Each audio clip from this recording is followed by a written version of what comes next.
السلام عليكم، يا رب تكونوا بخير وفي صحة دايما. لو كنتوا جربتوا قبل كده فاهيتا اللحمة أو الفراخ فاسمحوا لي أقول لكم إن فاهيتا الكبدة في حتة تانية لوحدها خالص. الطعم قوي، الريحة تجنن، والتوابل عاملة شغل عالي جدا. النهاردة هنعمل مع بعض أسرع غدا ممكن تعملوه في طاسة واحدة، لا محتاج تجهيز كتير ولا وقت طويل.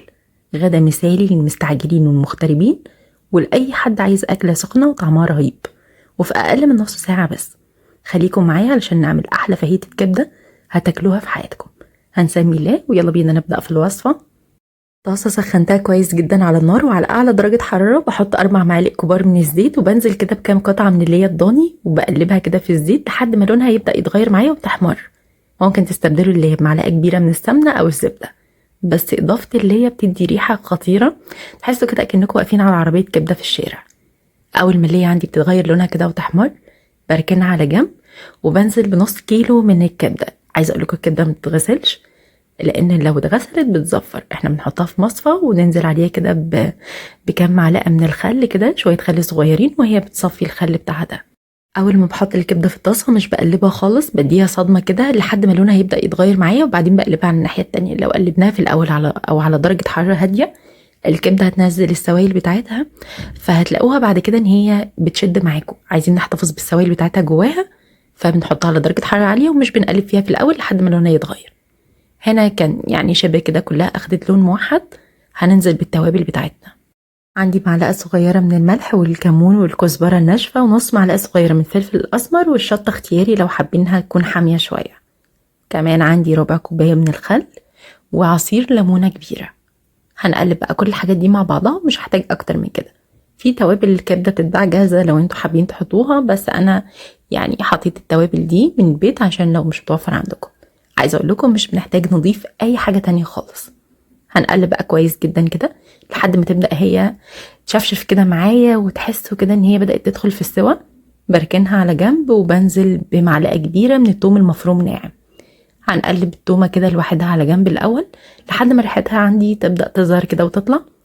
بعدين بقلبها مع الكبده، يعني اقلب التومه كده مع الكبده لحد ما كلها تاخد من طعم التوم.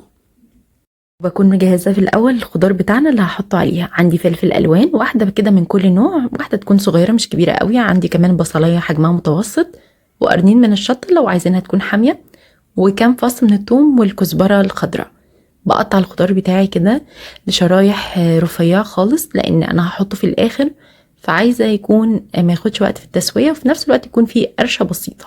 بنزل بالخضار بتاعي كله اللي قطعناه على الكبده، وهي كان فاضل لها بس ثواني بتستوي معايا، يا دوب بس الخضار يدبل حاجه بسيطه. وعايزه اقول لكم لو انتوا بتحبوا الخضار يكون مستوي بزياده، حطوه مع التوابل، يعني في الاول خالص مع التوابل علشان يستوي معاكم كويس. بس انا بالنسبه لي بحب يكون محتفظ بالقوام بتاعه والقرشه بتاعته، وما يبقاش مستوي زياده. وهنا الكبده عندي استوت وبقت جاهزه وبقت خطيره. عايزه اقول لكم ريحتها تحفه، كل حاجه فيها مظبوطه. تقدروا تدوقوا الملح بتاعها، لو حسيتوا ان هي محتاجه شويه زودوا، او لو حابين تقللوا ملح عن كده قللوا ودوقوا في الاخر وحطوا براحتكم. اخر حاجه بقى بنحطها هي رشه الكزبره الخضراء، تبقى خطيره.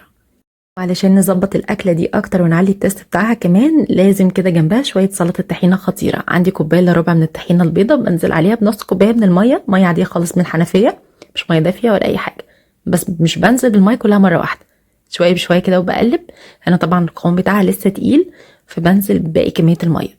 احنا مش محكومين بميه معينه، يعني مقدار ميه معين، ده بيبقى على حسب كميه الطحينه اللي احنا هنعملها. اول ما وصلت للقوام اللي انا عايزاه فيها، بنزل بمعلقتين كبار من الزيت ومعلقتين كبار من الخل وعصير نص ليمونه كبيره او ليمونه صغيره.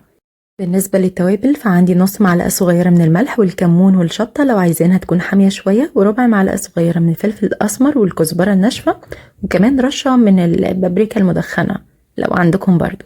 هنقلب بس مش هحتاج اكتر من كده. ممكن تحطوا كمان فص واحد بس من الثوم المفروم ناعم. وبنقلب، وتقدروا بقى تدوقوا في الوقت ده، لو حسيتوا ان هي محتاجه ملح زودوا. بقى عندنا احلى سلطه طحينه تتاكل جنب اي مشاوي، اي حاجه بتحبوها بالطحينه، بجد بتبقى تحفه. هي كمان بتقعد بتتقل اكتر. زينتها كده بشويه من الكزبره. كده دلوقتي اقدر اقول لكم ان الاكله اكتملت صح. العيش بقى البلدي الصغير بتاعنا، وبحط بقى فيه فاهيتة الكبده وعليها الطحينة. تقدروا تاكلوها مع رز بسمتي أبيض، تحطوا الرز كده وعليه الكبدة بالطحينة، برضو بيبقى حلو.